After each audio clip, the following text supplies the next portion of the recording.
चलो करते हैं स्टार्ट। तो लास्ट क्लास मेरे ख्याल में ये हो गया था आप लोग का आखिरी क्वेश्चन 8 नंबर। तो यहाँ से आगे चल रहे हैं 9 नंबर देखो।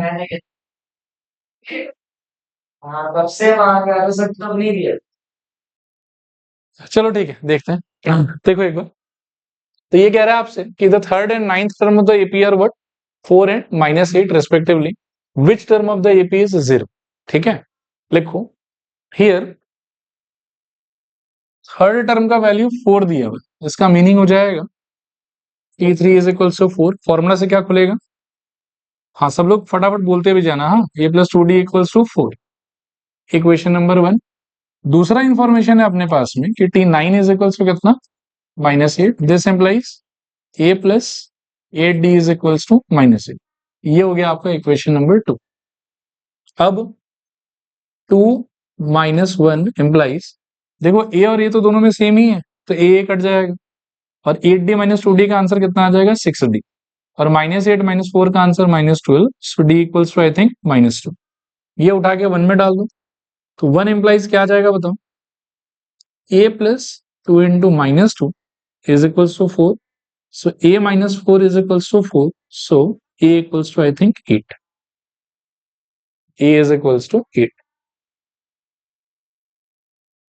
चलेगा? बढ़े आगे?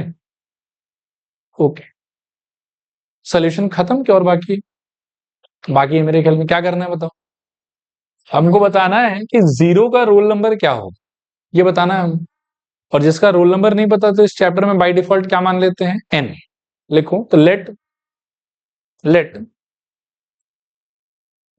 tn is equals to 0।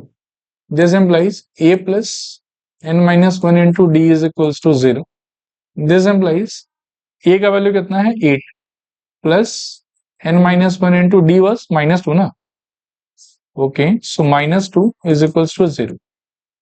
यहाँ आप 8 को शिफ्ट कर दो, n minus 1 into -2 is equals to I think -8। So n minus 1 is equals to -8 by -2, minus minus gone 4। So n equals to कितना आ जाएगा 5, यानी कि 0 का रोल नंबर कितना हुआ 5। चले आगे, नीचे एक लाइन लिख भी दो कि hence the fifth term will be 0। Hence the fifth term will be 0। Hence the fifth term will be 0। चलेगा? अगला देखो, the 17th term of an AP exceed it's 10th term by 7, find the common difference. ठीक है, इस line का क्या मतलब होगा कि रोल नंबर 17 वाले आदमी का वैल्यू रोल नंबर 10 वाले आदमी के वैल्यू से 7 ज्यादा होना चाहिए। ये मीनिंग होगा इसका। रोल नंबर 17 वाले आदमी को आप क्या लिख सकते हो? T17। इसका वैल्यू क्वेश्चन बोलता है कि रोल नंबर 10 वाले आदमी से कितना ज्यादा होना चाहिए? 7 ज्यादा होना चाहिए। और इस सिचुएशन में मेरे को क्या ढूंढना है बताओ? कॉमन डिफरेंस ढूंढना। तो क्या हो जाएगा बताओ? इधर I think a plus 16d is equals to a plus 9d plus 7। I think a तो स्वाहा, 16 - 9 का answer 7d is equals to 7। 7 7 स्वाहा, d का answer 1। So d is equals to आ जाएगा आपके पास में 1। देखो क्लियर है क्या? चलेगा? आगे बढ़ा जाए।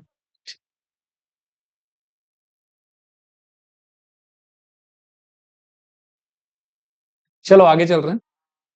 11वां सवाल देखो, विच term of the AP this will be 132 more than it's 54th term.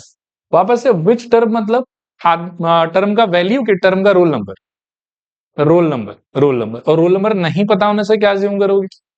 N assume करोगे। तो लिखो let the required term be Tn। Let the required term be Tn। According to question मैं कुछ लिखने जा रहा हूं, आप मेरे को बताओ कि आपको कितना पल्ले पड़ रहा है ये चीज। मेरे को ऐसा रोल नंबर का आदमी चाहिए जिसका वैल्यू रोल नंबर 54 वाले के वैल्यू से कितना ज्यादा होना चाहिए? 132 ज्यादा होना चाहिए। तो क्या समझू मैं इसका मतलब? रोल नंबर n वाले का वैल्यू रोल नंबर 54 वाले के वैल्यू से कितना ज्यादा होना चाहिए? 132 ज्यादा होना चाहिए। इसका फॉर्मूला बताओ। n-1 into D. उसका फॉर्मूला बताओ।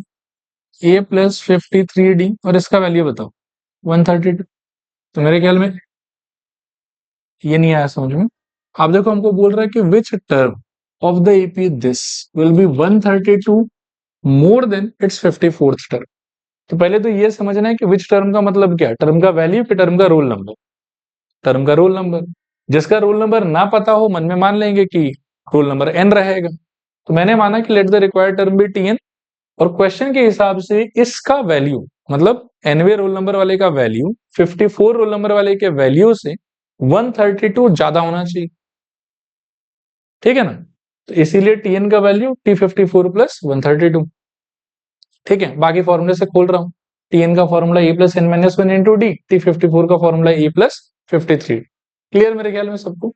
आगे देखो ए तो दोनों साइड से सेम वैल्यू सेम साइन, तो मेरे ख्याल में कट ही जाएगा और यहां से आपके पास बचेगा n-1 इंटू ए बी का मुंह देखो और डी का वैल्यू कितना हो जाएगा 12 इज इक्वल्स टू 53 इंटू 12 और प्लस 132। चलेगा यहां तक। एक बार बोर्ड की तरफ देखो। एक सजेशन है मेरे माइंड में, अगर आप चाहो तो 53 इंटू 12 परफॉर्म कर सकते हो, एक बड़ा सा नंबर आएगा, उसको फिर 132 में ऐड कर दो, फिर से एक और बड़ा सा नंबर आएगा, 12 से डिवाइड कर लो, फिर से एक और बड़ा सा नंबर आएगा। लेकिन मेरा सजेशन क्या है, मुझे दिख रहा है कि इस 12 को अगर मैं धक्का मार दूं और इसको अलग अलग से 12 से डिवाइड कर दूं, तो यहां पर भी 12 कट जाएगा अच्छे से और ये वाले में भी 12 कट जाएगा अच्छे से, तो मुझे कोई टेंशन नहीं। ठीक है, तो देखो क्या करना है। दिस एम्प्लाइज n-1 को यूं ही छोड़ दो, ये जो 12 इससे मल्टीप्लाइड है इसको शिफ्ट करो आप और अलग अलग कर दो। तो 53 इंटू 12 बाई 12 प्लस 132 बाई, चलेगा यहां तक। ठीक है, ये चीज 12 और 12 यहां भी कट गया और 12 से अगर आप इसको काटोगे तो मेरे ख्याल में निकलेगा 11। ठीक है, सो यहां से आपको मिल गया n-1 इज इक्वल्स टू, यहां से बचा 53 और यहां से बचा 11। सो n-1 is equals to 64, so n is equals to 65। ठीक है, चलेगा मेरे ख्याल में। बढ़ो आगे यहां से। और यही पूछा था शायद रोल नंबर क्या होगा। ठीक है, इसमें वैसे आप सॉल्व करके भी करते तो आंसर सेम ही आता, बस आपका कैलकुलेशन थोड़ा ज्यादा लंबा हो जाता। ओके, चलें आगे। 12 नंबर क्वेश्चन देखो। Two APs have same common difference. The difference between their 100th term is 100. What is the difference between their 1000th term? ठीक है, इसको पहले मैं एक्सप्लेन करता हूं, आप थोड़ा ध्यान से पहले सिचुएशन को समझ लो कि इस टाइप के सिचुएशंस में क्या होता है, फिर हम आंसर को लिखेंगे। ठीक है, इसमें एक खास बात है कि दो एपी है सेम कॉमन डिफरेंस वाले। सेम क्या वाला बताओ? कॉमन डिफरेंस वाला। तो एक एपी को मान लो कि एपी नंबर 1, इसके फर्स्ट टर्म को मैं मान लेता हूं कैपिटल ए और कॉमन डिफरेंस को let me take as D, small D. ठीक है, और एपी 2 में सिंस अलग एपी है तो ऑब्वियसली फर्स्ट टर्म तो सेम नहीं होगा। अगर फर्स्ट टर्म कॉमन डिफरेंस दोनों सेम हो गए तो फिर एपी अलग अलग कैसे हो? इसका first term capital A, common difference small D, इसका फर्स्ट टर्म मान लेते हैं स्मॉल ए और कॉमन डिफरेंस पे इसका भी आप स्मॉल डी ही मानो क्योंकि कॉमन डिफरेंस क्या होना चाहिए था? सेम। क्लियर? अब एक बार सपोज करो कि मेरे को रोल नंबर 10 पे फोकस कर रहे हैं, इसका रोल नंबर 10 कैसा होगा बताओ? मैं कैपिटल से डिनोट करता हूं उसको, तो इसका roll number 10 will be first term plus 9 into common difference, और इसका रोल नंबर 10 विल बी, एक बार स्मॉल लेटर से रिप्रेजेंट कर लेता हूं, कितना बताओ? First term plus 9 into common difference. तो अगर मैं 10th रोल नंबर का टर्म इसका और उसका माइनस करना चाहूं तो T10 माइनस T10 का आंसर कितना होगा बताओ? A प्लस 9D और माइनस ऑफ क्या? A plus 9D। ब्रैकेट खोलने पे ये हो जाएगा मेरे ख्याल में A plus 9D minus A minus 9D, 90 गया, क्या बचेगा बताओ? A minus. अब अगर आप T100 पे भी फोकस करोगे ना, इसका 100 टर्म क्या आएगा बताओ? आई थिंक A प्लस 99D और उसका भी रोल नंबर 100 वाला आदमी को ढूंढो, कितना आएगा बताओ? A plus 99। अब इनका भी आप डिफरेंस निकालने का ट्राई करो और देखोगे क्या हो, and you will be surprised. T100 minus T100 क्या आ जाएगा बताओ? A plus 99D minus A plus 99D खोलने पे ये हो जाएगा A plus 99D minus A minus 99D 99D 99D 1 this is equals to A minus A। यानी कि रोल नंबर 10 के वैल्यूज का जो डिफरेंस था, रोल नंबर 100 के वैल्यूज का भी डिफरेंस सेम है। बात समझ।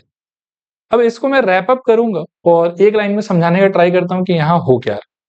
अगर आपके पास में दो ऐसा एपी हो जिनका कॉमन डिफरेंस सेम है और फर्स्ट टर्म अलग अलग है, जिनका कॉमन डिफरेंस सेम है और फर्स्ट टर्म अलग अलग है, तो उस सिचुएशन में किसी पर्टिकुलर रोल नंबर का इसका टर्म और इसका टर्म दोनों अगर निकालते हो और एक दूसरे से आप सब्ट्रैक्ट करते हो तो हर बार आंसर सेम मिलेगा। चाहे आप रोल नंबर 10 के वैल्यूज को सब्ट्रैक्ट करो, चाहे आप रोल नंबर 20 के वैल्यूज को सब्ट्रैक्ट करो, चाहे आप रोल नंबर 50 के वैल्यूज को सब्ट्रैक्ट करो। वैसे जनरली क्या होना चाहिए था कि रोल नंबर 50 का डिफरेंस अलग आना चाहिए था, रोल नंबर 100 का डिफरेंस अलग आना चाहिए था। लेकिन अगर दो अलग अलग एपी हैं विद सेम कॉमन डिफरेंस, तो इस सिचुएशन में for any particular roll number the value of this term and the value of this term is going to be same. ठीक है, बस लेकिन टर्म लेते समय जो दोनों का रोल नंबर है वो सेम मेंटेन करना। जैसे इसका रोल नंबर 10 लिया तो इसका भी रोल नंबर क्या लेना है मेरे को 10, इसका रोल नंबर 100 लिया तो इसका भी रोल नंबर क्या लेना है 100। और जो रोल नंबर 10 वाले आदमी लोग का डिफरेंस होगा ना, रोल नंबर 100 वाले आदमी लोग का भी वही डिफरेंस होगा, रोल नंबर 1000 वाले आदमी लोग का भी वही डिफरेंस होगा, रोल नंबर 500 वाले आदमी लोग का भी वही डिफरेंस होगा। तो यही सिचुएशन इस क्वेश्चन में होगा। यहां देखो कि दो एपी है विथ सेम कॉमन डिफरेंस और उसमें बोला है कि रोल नंबर 100 वाले आदमी लोग का डिफरेंस कितना है 100, तो रोल नंबर 1000 वाले आदमी लोग का भी डिफरेंस कितना रहेगा 100। It has to be same. ठीक है, तो ये क्वेश्चन सब्जेक्टिव वे में पूछने का चांस थोड़ा कम है, ऑब्जेक्टिव वे में लेकिन बिल्कुल पूछा जा सकता है। एमसीक्यू बना देगा कि there are two APs that have same common difference, the difference between their 100 term is 100, find the difference between their 1000 term. चार ऑप्शन दे दिया आपको 100, 500, 1000, 2000, तो आपको टिक करना है 100। देखो क्लियर है कि नहीं क्लियर? जब भी दो एपी होगा जिनका कॉमन डिफरेंस क्या रहना चाहिए सेम, तो हर हमेशा उनके किसी भी पर्टिकुलर रोल नंबर के वैल्यूज का जो डिफरेंस है वो क्या रहेगा सेम। ठीक है, लिखो since the two APs since the two APs will have same common difference, since the two APs will have same common difference, नीचे लिखना therefore यहां लिखो T1000 minus T1000 is equals to T100 minus T100 is equal to क्या हो जाएगा 100, क्योंकि 100वें roll number का डिफरेंस तो हमको 100 बताया हुआ है और कॉमन डिफरेंस सेम होने की वजह से 1000वें रोल नंबर का डिफरेंस और 100वें रोल नंबर का difference has to be same, and इसीलिए इनका आंसर भी कितना हो जाएगा 100। क्लियर मेरे ख्याल में? अगला क्वेश्चन देख रहे हैं 13, पढ़ो फटाफट और सोचो।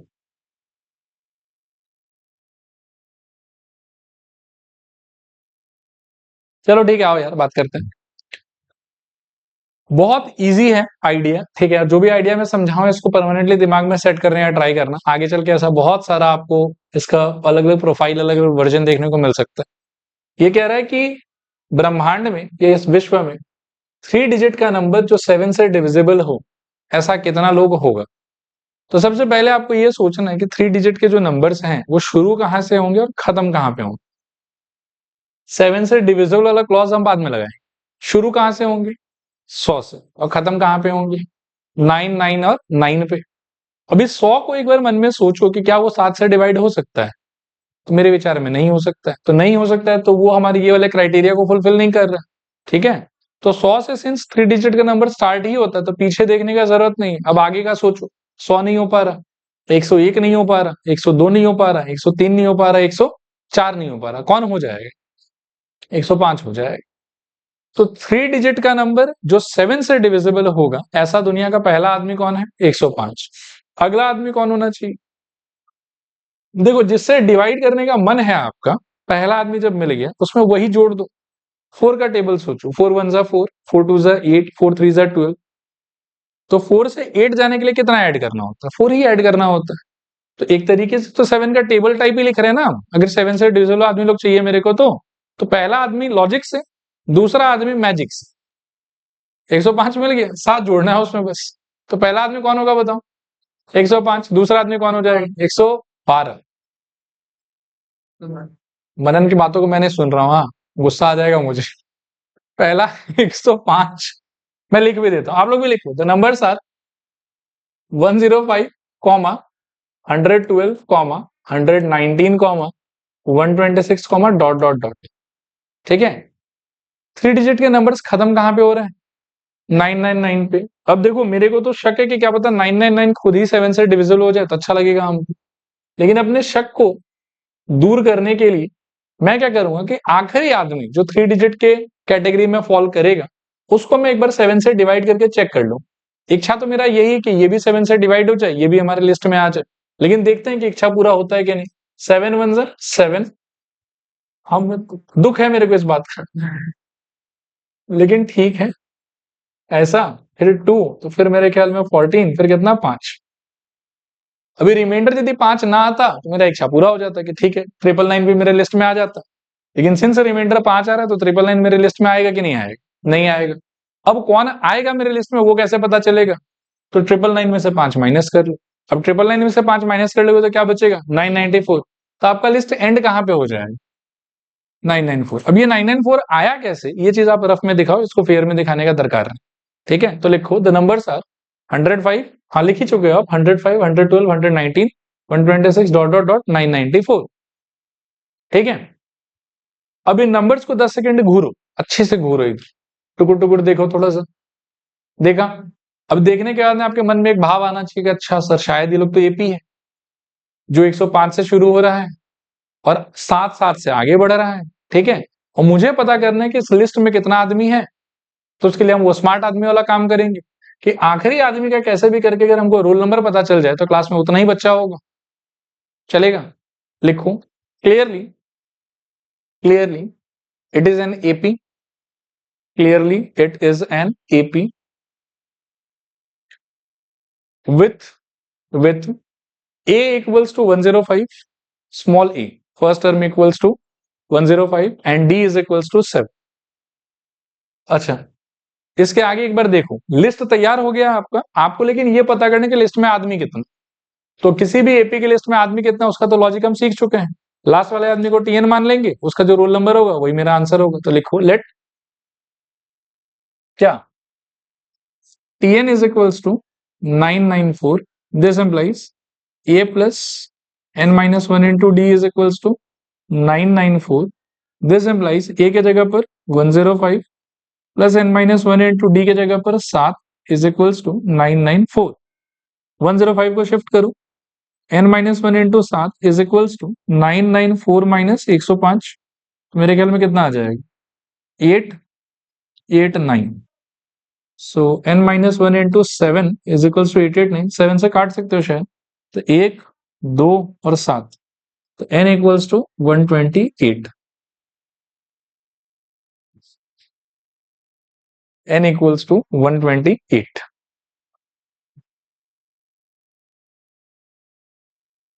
ठीक है, अच्छा एक बार मेरी तरफ देखो, ऐसे थोड़ा सा बकवास करने का मन हो रहा है, सुन लो। n इक्वल्स टू 128 का आप लोग के विचार में इंटरप्रिटेशन क्या क्या हो सकता है? सबसे पहले तो मैं बोलूंगा कि 994 का रोल नंबर। 994 कौन है? आपकी लिस्ट का आखिरी आदमी। तो जो आखिरी आदमी का रोल नंबर उतना ही आपकी लिस्ट में आदमी, and therefore we can say कि दुनिया में 3 डिजिट का 7 से डिविजिबल होने वाला टोटल कितना आदमी है? 128। चलेगा? लिखो hence there are 128 such numbers। Hence there are 128 such numbers। Okay, इसको देखो, पढ़ो और थोड़ा सोचो, देखना ध्यान से।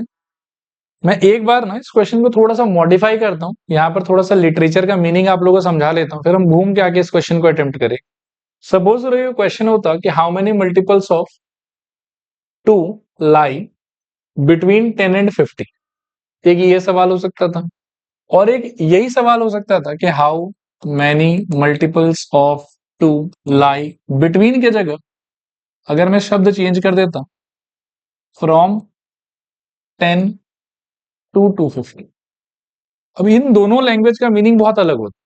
जब हम बोलते हैं बिटवीन तो उसका इंटरप्रिटेशन अलग है, और जब हम बोलते हैं फ्रॉम तो उसका इंटरप्रिटेशन अलग है। और इस बार हम डिविजिबल किससे खोज रहे हैं बताओ? 2 से।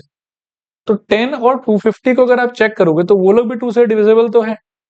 तो जब बोला रहेगा कि मल्टीपल्स ऑफ 2 ये divisible by 2 between 10 and 250, between word बोला हुआ रहने से ये लेफ्ट वाला और ये राइट वाला एक्सट्रीम, मतलब लेफ्ट वाला एक्सट्रीम पॉइंट, ये लेफ्ट वाला बाउंड्री पॉइंट और राइट वाला बाउंड्री पॉइंट को इंक्लूड नहीं करना, क्योंकि बिटवीन का मतलब है उनके बीच में, उनको नहीं लेना है। ठीक है। और यही सवाल आपका आ सकता था कि मल्टीपल ऑफ 2 ये डिविजिबल बाय 2 फ्रॉम 10 टू 250। तो फ्रॉम 10 टू 250 बोलने का मतलब है कि 10 को भी इंक्लूड करना है और 250 को भी इंक्लूड कर। तो अगर ऊपर वाले का लिस्ट मैं प्रिपेयर करूं तो मेरा लिस्ट कहां से स्टार्ट होगा बताओ? 12 से। और कहां खत्म होगा? 248 पे। लेकिन नीचे वाले के लिए अगर मैं लिस्ट प्रिपेयर करूं तो लिस्ट स्टार्ट कहां से होगा? 10 से। खत्म कहां पे होगा? 250 पे। तो ये फ्रॉम और बिटवीन का डिफरेंस थोड़ा याद रखना, ये आगे जाके आपको अच्छे क्वेश्चंस में परेशान करेगा। अब आ जाओ अपने वाले सवाल। तो अपने को तो 4 से डिवाइड करके चेक करना है। अब बिटवीन है वैसे तो, लेकिन अगर बिटवीन ना भी होता, फ्रॉम भी होता, तो भी 10 तो 4 से डिविजिबल नहीं होता है और 250 भी नहीं होता, तो ये लोग वैसे भी इंक्लूड नहीं होता। ठीक है। लेकिन फ्रॉम और बिटवीन का डिफरेंस आप याद रखना आगे के लिए, है ना?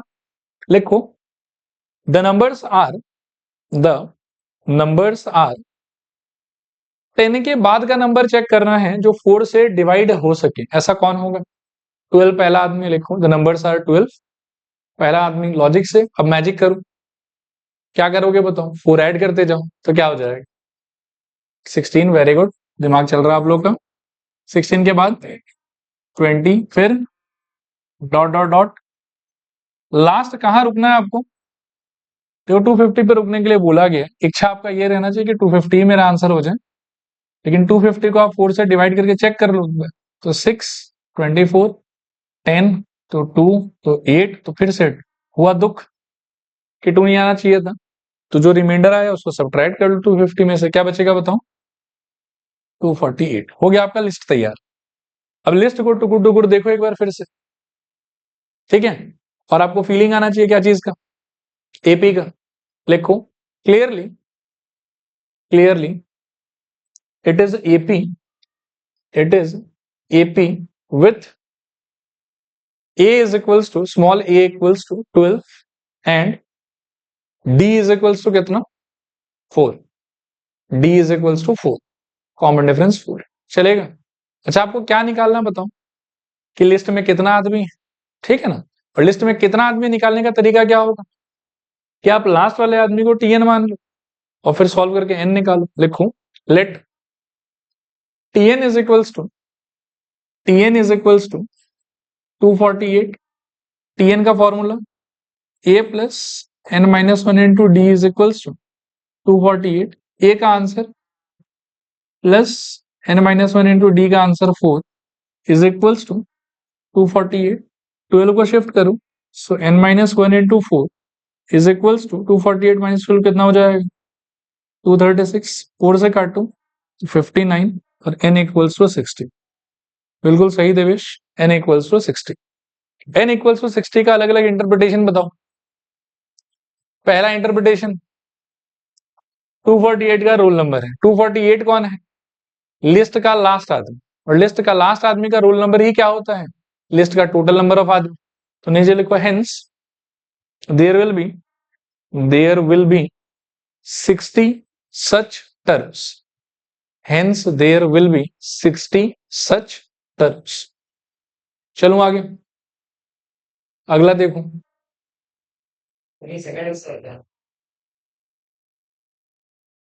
देखो यहां देखो, क्या मतलब इस सवाल का? फालतू टाइम वेस्ट करवा रहा है हम लोग। देखो ये बोल रहा है कि ये एक लिस्ट ऑफ नंबर है और ये एक लिस्ट ऑफ नंबर ऑब्वियसली है। इस लिस्ट को ध्यान से टुकुर टुकुर 10 सेकंड देखोगे तो आपको फील आएगा कि ये स्टार्ट कहां से हो रहा है? 63 से। इसका फर्स्ट टर्म क्या हो गया? 63। कितने का गैप है? 2 कंसेक्यूटिव टर्म में 2 यूनिट का, तो कॉमन डिफरेंस कितना हो गया? 2। ये वाले लिस्ट में फर्स्ट टर्म क्या हो गया 3, कॉमन डिफरेंस कितना हो गया 7। अब ये बोल रहा है कि आप ऐसे टुक टुक टुक टुक टुक टुक आगे जाते रहोगे और इसमें भी आगे जाते रहोगे तो किसी एक रोल नंबर पे जाके, ठीक है ना, जैसे इसका रोल नंबर 1 इज 63, इसका roll number 1 is 3, they are not matching. इसका रोल नंबर 2 इज 65, इसका roll number 2 is 10, not matching. लेकिन ये बोल रहा है कि आगे जाते जाते जाते जाते जाते जाते एक समय ऐसा आएगा जब इसका कोई रोल नंबर इसके सेम रोल नंबर से मैच हो जाएगा। ठीक है, वो कब होगा ये पूछा है हमसे। तो मैं मान लेता हूं कि रोल नंबर n पे जाके इसका वैल्यू और इसका वैल्यू इट विल मैच। ठीक है, तो कहने का मतलब है कि इसके tn का आंसर और इसके tn का आंसर आपस में क्या होना चाहिए, इक्वल। सॉल्व करेंगे वहां से n आ जाएगा, चलेगा। एक बार मैं लिखता हूं, एक लाइन पहले देख लो, समझ में आ जाए तो कॉपी कर लिखूं। अकॉर्डिंग टू क्वेश्चन, मैं ऐसा नहीं लिख रहा हूं, हाँ ऐसा लिखने से फिर अजीब लगता है कि tn इक्वल्स टू tn, ठीक है ना। तो आप मन में सोच लो इसका tn का फॉर्मेट क्या होगा, first term plus n minus one into what is the common difference 2।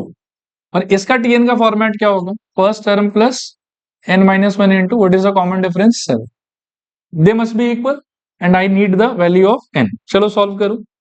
तो 63 plus 2n minus 2 is equals to 3 plus 7n minus 7। 63 minus 2 का आंसर 61 प्लस 2n और 3 माइनस 7 का आंसर माइनस 4, तो 7n माइनस 4 को यहां ले आओ, 2n को वहां ले जाओ, तो 61, 4 इधर आके प्लस हो जाएगा, 2n उधर जाके माइनस हो जाएगा। So 65 is equals to I think 5n, so n is equals to 30। ठीक है, और क्वेश्चन को अच्छे से पढ़ो, सिर्फ आपसे रोल नंबर पूछा है कि वो वैल्यू भी पूछा है। मेरे ख्याल में सिर्फ रोल नंबर पूछा है हम लोग। For what value of n, यानी कि for what value of the roll number the nth term of the two AP is this and this are equal, तो हमको बस n का वैल्यू पूछा है। इसमें बोल देता कि ऑल्सो फाइंड द टर्म, तो फिर नहीं, एक सॉल्व करने से हो जाता, आंसर दोनों से सेम ही निकलना है। तो जैसा आइडेंटिफाई हो गया कि 13th रोल नंबर मैच करेगा इनका, तो या तो इसका T13 निकाल लो या फिर इसका T13 निकाल लो, किसी एक का निकालने से होगी। हालांकि इस क्वेश्चन में पूछा नहीं है। ठीक है, चलें आगे। 16 नंबर देखो, ये शायद आसान सा लग रहा है कुछ। Determine the AP whose third term is 16 and seventh term exceeds the fifth term by 12, और आपको फाइंड करना है पूरा का पूरा एपी। ठीक है, तो मैं पहले ये सेवेंथ टर्म वाले का थोड़ा इक्वेशन बना लेता हूं, लिखो। अकॉर्डिंग टू क्वेश्चन, सातवां टर्म का वैल्यू इज इक्वल्स टू पांचवें टर्म के वैल्यू से 12 ज्यादा होना चाहिए। सातवां टर्म का फॉर्मूला a प्लस 6d, इसका फॉर्मूला a प्लस 4d, इसका फॉर्मूला कुछ नहीं 2। a से a स्वाहा, 4d को यहां खींच के 6d माइनस 4d का answer 2d equals to 12, d का आंसर 6। चलेगा, इसके आगे ये हो गया d का आंसर 6। इसके आगे क्या बोलिएगा बताइए। थर्ड टर्म इज 16, तो T3 इज इक्वल्स टू 16। इसको खोल दो, a plus 2d is equals to again 16, d आ गया है आपका, तो a plus 2 into 6 is equals to 16। So a plus 12 is equals to 16, a is equals to 4। ठीक है, तो मेरा a भी आ गया और मेरा d भी आ गया। आपको याद होगा कि AP का जनरल फॉर्मेट क्या होता था, अगर फर्स्ट टर्म a हो, कॉमन डिफरेंस d हो, तो AP का फॉर्मेट क्या होता था, a plus d, a plus 2d, a plus 3d and so on. तो लिखो, यहां तक हो गया ना सबका, लिखो नाउ, यही लिख देता हूं, AP is equals to first term कितना आ रखा है 4, आगे बढ़ने के लिए d ऐड करोगे तो मेरे ख्याल में 10, आगे बढ़ने के लिए वापस d ऐड करोगे तो मेरे ख्याल में 16, कॉमा डॉट डॉट, 3 टर्म लिखने से हो जाता। ठीक है, अगला क्वेश्चन देखो, इस पे आप 5 स्टार लगा दो, बहुत ही इंटरेस्टिंग आइडिया है।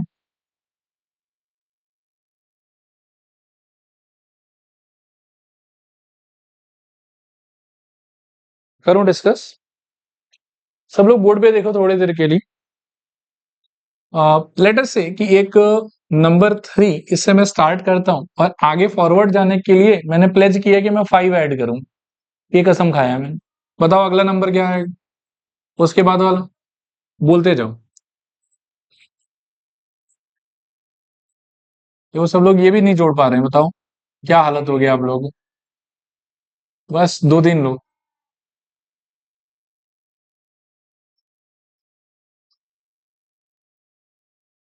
जगह खत्म हो गया। रुक जाता हूँ, गिनो कितना नंबर लिखा है मैंने। 14 नंबर है सच्ची। देखो तो, 1 2 3 4 5 6 7 8 9 10 11 12 13 14, ठीक है। 14 नंबर है। अब क्या कि बहुत ध्यान से एक दो बात सुनेंगे। ऑब्वियसली ये एपी है और इस एपी का फर्स्ट टर्म क्या है, 3।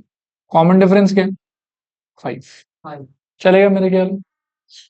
इसके सारे नंबर्स को आप एक बार रिवर्स करो, ठीक है। बताओ तो मेरे को लास्ट नंबर फर्स्ट में क्या होगा। फिर धीरे धीरे यार, इतना फास्ट लिख नहीं पा रहा हूँ। पनिशमेंट दे रहे हो क्या मुझे। अब मेरा पीएस बढ़ गया थोड़ा।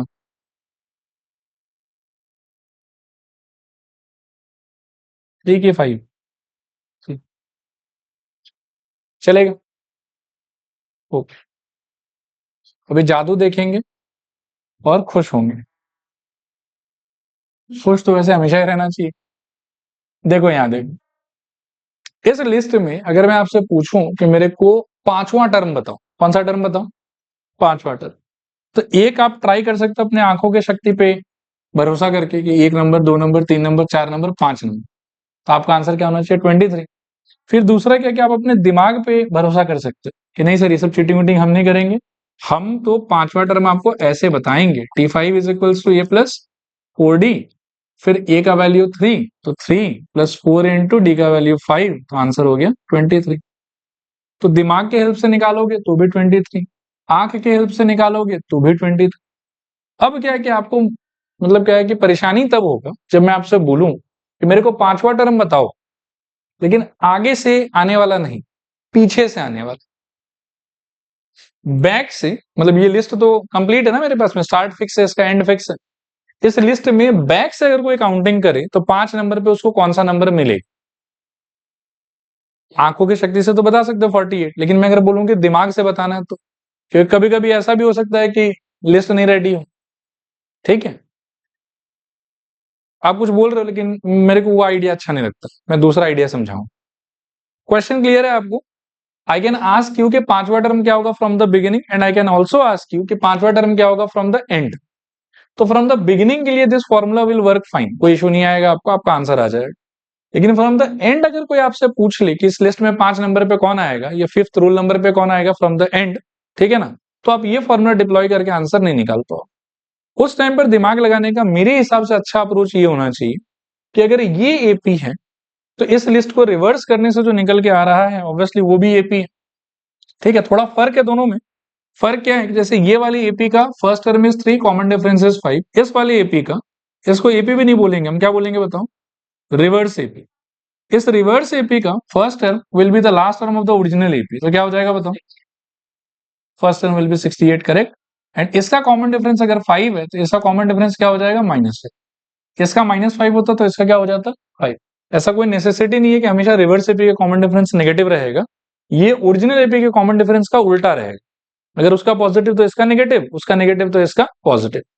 रिवर्स एपी में अगर मैं T5 लगाऊं ना तो you'll be surprised, A+4D, so 68 + 4 times of कितना, -5। सॉल्व करने पे 68 -20 विच इज इक्वल्स टू 40। देखो 48 ही तो हमारा आंसर था। आया बात समझ। तो आज के बाद में जब कभी भी आपको किसी भी एपी का T5 पूछेगा, यानी कि बिगिनिंग से पांचवा टर्म, तब तो डायरेक्टली ये वाला फॉर्मूला ओरिजिनल एपी पे। और अगर बैक साइड से बोले कि पांचवा टर्म बताओ, तो पहले एपी का कर लेना रिवर्स और फिर से वही फॉर्मूला लगा देना रिवर्स एपी। तो रिवर्स एपी पे if you apply the formula then you will get the fifth term from the back for the original AP. देखो क्लियर है कि नहीं क्लियर, रिपीट करूं कि हो जाएगा। अब क्वेश्चन पढ़ो एक बार, क्या बोल रहा है ये बोल रहा है कि ये असली एपी है, इसमें मेरे को 20वां टर्म चाहिए, फ्रंट से कि बैक से? फ्रंट से चाहिए होता तो इसी पे T20 लगा देता, और बैक से चाहिए तो रिवर्स एपी पे T20 लगाऊं, चलेगा ना? लिखो, reverse AP is, reverse AP is,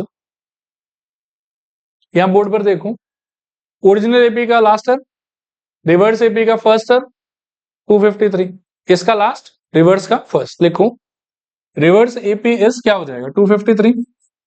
एक बार और थोड़ा सा बोर्ड पर देखो, एक बात और समझना, यहां से यहां पहुंचने में क्या किए, +5, तो बैक आने के लिए क्या करोगे, -5। अगला टर्म क्या होना चाहिए, next term, next term, dot dot dot, कहां जाके एंड होगा, 8,3, 3 पे जाके रुक जाएंगे, चलेगा यहां तक, आगे बढ़ा जा सकता है।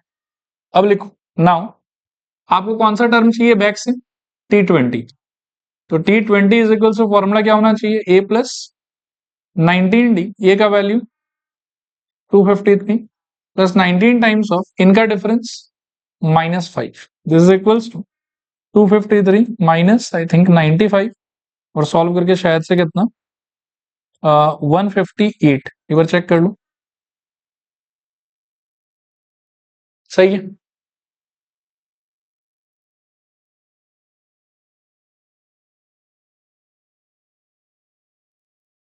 ओके, अगला क्वेश्चन देखो, 18 नंबर, बहुत ही आसान सा क्वेश्चन है, पढ़ो एक बार।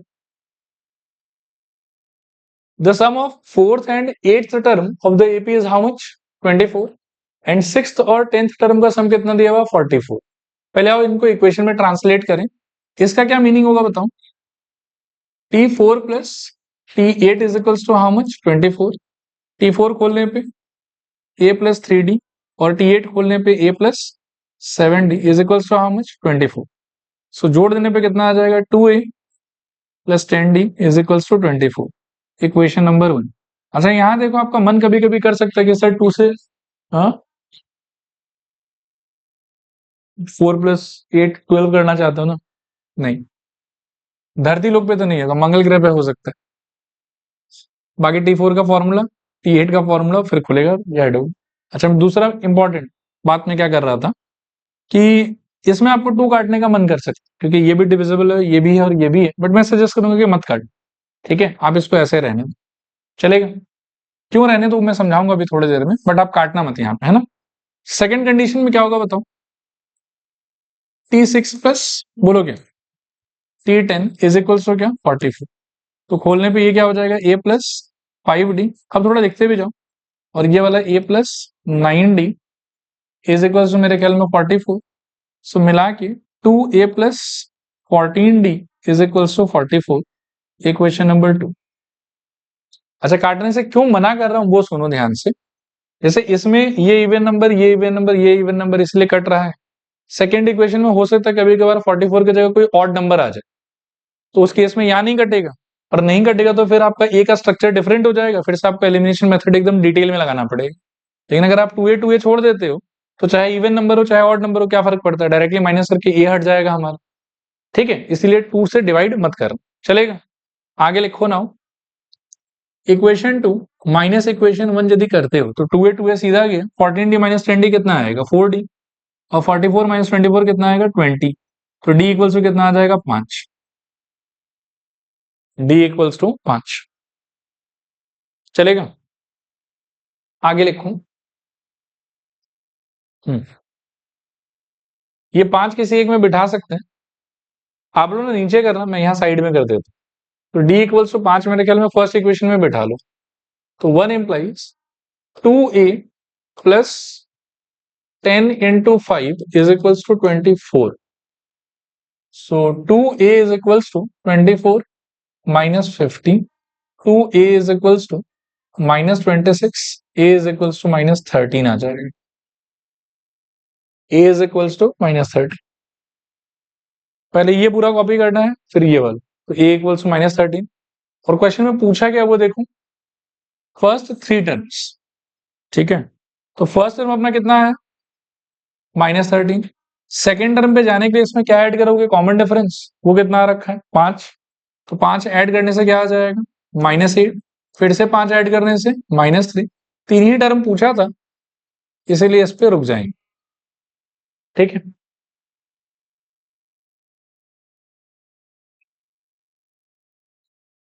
देखो अगला क्वेश्चन देखो, 19 नंबर। जहन डिस्ट्रैक्ट हो रहा है, इसको देखो।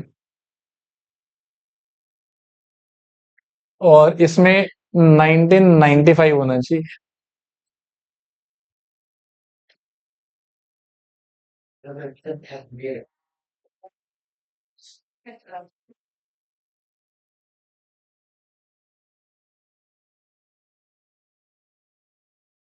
अच्छा देखो यहाँ देखो, क्वेश्चन ये कह रहा है आपको कि एक बहुत ही यंग डायनेमिक आदमी है सुब्बा राव, जिसने अपना काम वाम जो है वो 1995 में स्टार्ट करा।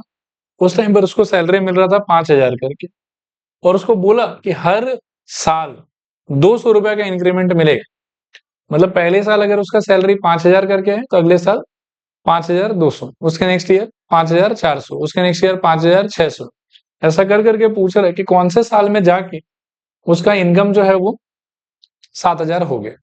तो मुझे ऐसा लग रहा है कि इसके इनकम के नंबर्स का अगर हम लिस्ट बनाए तो फर्स्ट टर्म क्या होगा उसमें 5,000, सेकेंड टर्म होगा 5,200, थर्ड टर्म होगा 5,400। तो first term is 5,000 and common difference is 200। यहाँ तो ओके है सब कुछ। और किसी एक रोल नंबर पे जाके the value will get converted into 7,000। मुझे बताना है कि कौन से रोल नंबर पे वैल्यू कितना हो जाएगा 7,000। तो लिखो here a equals to 5,000, d is equals to 200, and tn is equals to 7,000। tn is equals to 7,000। This implies tn के जगह पर a plus n-1 into D is equals to 7,000। This implies a के जगह पर 5,000 plus n-1 into D के जगह पर 200 equals to 7,000। This implies n-1 into 200 is equals to 7,000 minus 5,000, I think 2,000। सही कह रहा हूं ना? 0 0 गॉन, एंड 2 और 20 को काटो 10, n इक्वल्स टू कितना आ जाएगा 11। ठीक है, अब 2 मिनट देखना। इसको लेके एक आइडिया है जिसको लेके बच्चे हमेशा परेशान रहते हैं, उस परेशानी को मैं दूर करने का ट्राई करता हूँ। सुनना ध्यान से, एनसीईआरटी में तो यही answer, it will happen after 11 years. ठीक है, इन कुछ रेफरेंस बुक्स में ये कभी अगर मानो कि टीचर अच्छा क्वेश्चन डेवलप करना चाहे, तो जैसे आपको एक रेफरेंस दिया हो ना कि काम कब स्टार्ट हुआ 1995 में, तो आफ्टर 11 ईयर्स वाला बात इज ओके, लेकिन एग्जैक्टली वो ईयर कौन सा होगा बोलो? 2007, 6, हाँ, तो देखो 2006, दिस इज रॉन्ग। आंसर 2005 है। मैं फील कराता हूँ, पहले वही तंत्र मंत्र के तरीके से जो जयंत गुफाओं में जाके सीख के आए। और बाकी फिर क्या है कि मैथमेटिकली भी हम सोचने का ट्राई करेंगे। आपको क्वेश्चन समझ में आया मैं क्या बोल रहा हूँ? Subbarao started working in which year? 1995। First year में सैलरी कितना था? 5,000। हर एक पासिंग ईयर के साथ में उसका सैलरी कितने से बढ़ जाता है? 200 से। और एक टाइम पे जाके, एक पॉइंट पे जाके सैलरी कितना हो गया उसका? 7,000। हमको पूछा हुआ कि कौन से साल में ऐसा होगा। एनसीईआरटी में n इक्वल्स टू 11 कोई वो लोग इलेबोरेटली लिख दिया है कि it will happen after 11 years. इन कभी कभार एग्जैक्टली वो ईयर भी आपको पूछ सकता है। ठीक है, तो सुब्बाराव का पहला साल कौन सा था काम करने का? 1995। तो मैन्युअली यदि आप फिंगर्स पे काउंट करोगे तो क्या होगा बताओ? 95, 11 साल तक जाना है मेरे को, तो 95, फिर बोलो 96, 7, 98, 99, 2000, 1, 2, 3, 4, 10 साल हुआ अभी तक। 5 इज 2011। आंसर क्या होना चाहिए? 2005। लेकिन जो आपने अपने दिमाग में सोचा कि 1995 में हम अगर 11 ऐड करते तो 2006 आ जाएगा, उसमें क्या गड़बड़ थी? उसमें गड़बड़ ये था कि Subbarao actually started working in 1995, लेकिन आप अगर 1995 में 11 इयर्स ऐड कर रहे हो तो यू आर कंसिडरिंग कि सुब्बाराव स्टार्टेड वर्किंग इन 1996। 95 तक तो कुछ कर ही नहीं रहा था। 11 साल में आपने स्टार्ट किया 1996 से, आया बात समझ। तो एक्चुअली आपको ये 11 किस में ऐड करना चाहिए, 94 में कि 95 में? 94 में। 94 तक वो कुछ नहीं कर रहा था, 95 से वो कुछ करना स्टार्ट किया। कितने साल तक किया? 11 साल तक किया। तो 94 में इफ यू ऐड 11 तो ऑटोमेटिकली यू विल रीच 2005। ये लॉजिक थोड़ा सा याद रखें।